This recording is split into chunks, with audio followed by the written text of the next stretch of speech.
सच में दोस्तों ये नाश्ता एकदम सॉफ्ट रहता है बहुत टाइम तक, हल्का सा खींचने पे ही टूट जाएगा। मुश्किल से 5 से 10 मिनट लगेंगे इसे बनाने में। और आप इसे बच्चों के टिफ़िन में भी दे सकते हो, आप इसे ऑफिस भी लेकर जा सकते हो।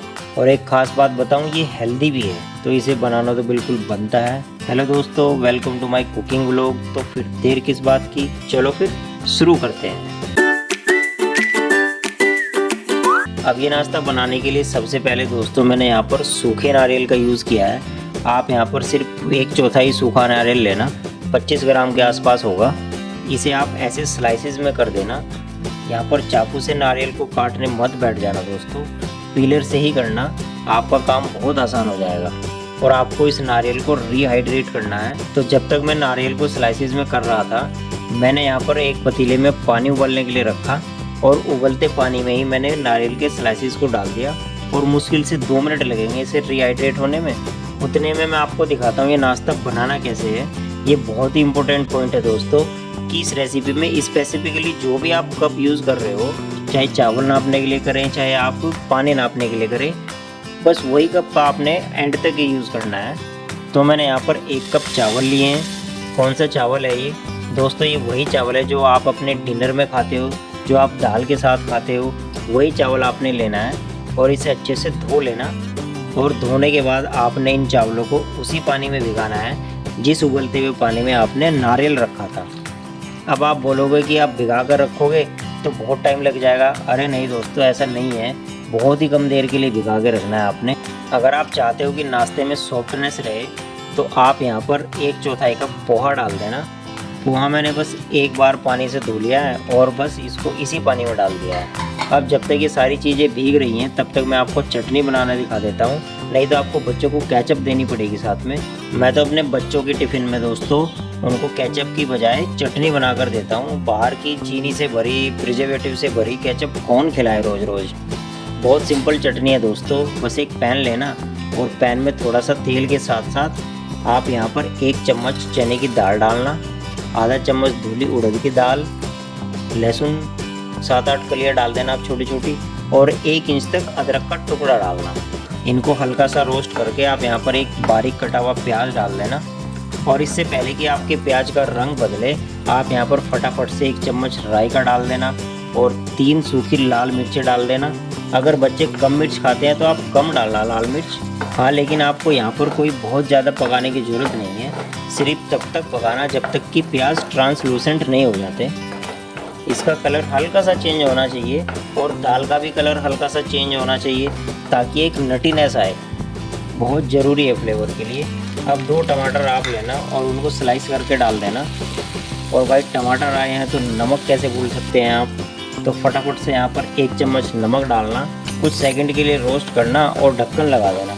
हाई फ्लेम पर 1 मिनट में ही ऐसा होगा दोस्तों कि आपके टमाटर एकदम नरम हो जाते हैं, सॉफ्ट हो जाते हैं। और बेस्ट बात इस चटनी की ये है कि आपको इसको कोई ज़्यादा भूनने की ज़रूरत नहीं है, कोई वेट नहीं करना आपको, और ना ही आपको टमाटरों से तेल अलग करना है। बस आपके टमाटर सॉफ्ट हो गए तो समझो आपकी चटनी भी रेडी हो गई। अब आपको एक ट्रिक और दिखाता हूँ मैं चटनी में। देखो पैन में आप क्या करना, आप इसको हल्का सा टिल्ट करना और सारे मसाले को एक तरफ कर देना। इससे क्या होगा कि धीरे धीरे करके सारा तेल अलग हो जाएगा और तेल को बिल्कुल अलग कर देना। और बाकी जो मसाले हैं उसको निकाल कर मिक्सी में डाल देना। थोड़ा सा पानी डालना और इसकी एक चटनी बना देना। थोड़ी देर तक पीसना दोस्तों, क्योंकि इसके अंदर दाल भी है ना, और दाल पूरी फाइन होनी चाहिए दोस्तों। और दाल की वजह से चटनी थोड़ी थिक होगी, मज़ेदार लगेगी एकदम। अब रही वो तेल की बात, तो इसी पैन को आप फिर से गर्म करना हाई फ्लेम पर, क्योंकि इसी तेल में आप आराम से तड़का भी लगा सकते हो। गरम गरम तेल में आप 1 चम्मच जीरा डालना, थोड़ी सी सरसों डालना और थोड़ा सा फ्रेश करी पत्ता डालना, और बस आपका तड़का रेडी हो जाएगा। डायरेक्टली आप इसको चटनी के ऊपर डालना और एकदम रेस्टोरेंट स्टाइल जो रेड चटनी होती है ना, वो आपको मिल जाएगी दोस्तों। ना एक्स्ट्रा तेल डालने की ज़रूरत है और ना ही तड़के में टाइम लगाने की ज़रूरत है। इंस्टेंटली सारा काम हो जाएगा दोस्तों। अच्छा, रही बात वो नाश्ते की, तो क्या हुआ कि इतनी देर में चावल जो है वो हल्के से नरम हो जाएंगे। तो आप इनका सारा पानी ड्रेन आउट कर देना, सारा का सारा पानी निकाल देना और सीधा इसको मिक्सी में डाल देना सारी चीज़ों को। अब यहाँ पर आती है दोस्तों वो 1 कप वाली बात जो मैंने आपको पहले भी बोली थी पीसते वक्त आपने ये ध्यान जरूर देना है दोस्तों, आपने जो चावल की क्वांटिटी ली थी, यानी कि 1 कप आपने चावल लिया था, तो उतना ही पानी आपने अब लेना है इसको पीसते समय। ये सब मेजरमेंट्स मैं आपको इसलिए बता रहा हूँ जिससे कि आपको इसको घर पर बनाने में बिल्कुल आसानी हो। तो यहाँ पर आप 1 कप पानी डालना और बस थोड़ी देर इसको पीसना दोस्तों, एकदम बढ़िया सा बैटर मिल जाएगा आपको। ना सिर्फ हमने पोहे के स्टार्च का यूज़ किया है सॉफ्टनेस के लिए, बल्कि आप यहाँ पर 2 से 3 चम्मच दही डालना। दही डालने से और भी सॉफ्टनेस आएगी दोस्तों। और नमक डालना मत भूलना दोस्तों, नहीं तो बिल्कुल भी अच्छा नहीं लगेगा खाने में। तो सारी चीज़ों को आप मिलाना। आप मेरे बैटर की कंसिस्टेंसी ध्यान से देखना कैसे फ्लो हो रहा है, ना तो पानी की तरफ पतला है और ना ही इडली के बैटर की तरफ बहुत गाढ़ा है। बिल्कुल ऐसा लग रहा है कि जैसे कोई डोसे का बैटर हो, और आपको बिल्कुल ऐसा ही चाहिए दोस्तों। बस जैसे ही इसको बनाने का टाइम आए तो आप यहाँ पर आधा चम्मच इनो डालना। बहुत ज़्यादा डालने की ज़रूरत नहीं है दोस्तों। इनो डालते ही आप यहाँ पर थोड़ा सा पानी ज़रूर डालना ताकि एकदम इवनली फैले। अच्छे से इसको मिलाना और फटाफट से इसे बना कर दिखाता हूँ मैं आपको। हल्का सा ध्यान देना बनाते वक्त। तो मैंने यहाँ पर एक नॉन स्टिक तवा लिया है, क्योंकि इस नाश्ते में तेल की कोई ज़रूरत नहीं है, बिल्कुल 0 ऑयल नाश्ता है ये। इसी गरम तवे पर आप यहाँ पर बैटर डालना 1 कड़छी और इसको हल्के हाथ से फैलाना। बहुत ज़्यादा मत फैलाना दोस्तों, नहीं तो ये हटने लग जाएगा तवे से और आपको बहुत दिक्कत आएगी इसको बनाने में। थोड़ा सा ही फैलाकर बस ढक्कन लगा देना और विदिन 30 सेकेंड्स मीडियम फ्लेम पर ऐसा होगा कि पूरा पक जाएगा।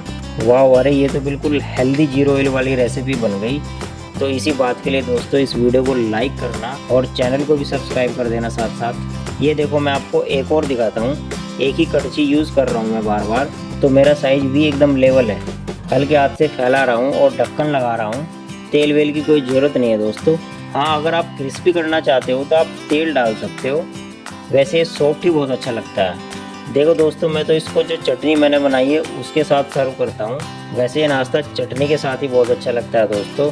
आप ये बच्चों को देना या टिफ़िन में लेकर जाना, सबको बहुत पसंद आएगा। एकदम सॉफ्ट अमेजिंग नाश्ता बनता है दोस्तों।